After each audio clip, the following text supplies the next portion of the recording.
మాధవ, నేను శంఖాన్ని పూరించకముందే ఇరుపక్షాల సైన్యాన్ని కళ్ళారా దర్శించాలనుకుంటున్నాను.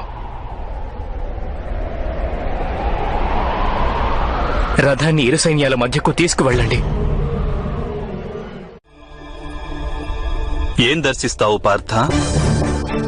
నీవు పక్షి కంటికి గురిపెట్టినప్పుడు వృక్ష శాఖ కూడా నీకు కనిపించదు. కాని ఈరోజు ఈ సమయంలో సమస్త రణభూమిని ఎందుకు దర్శించాలనుకుంటున్నావు?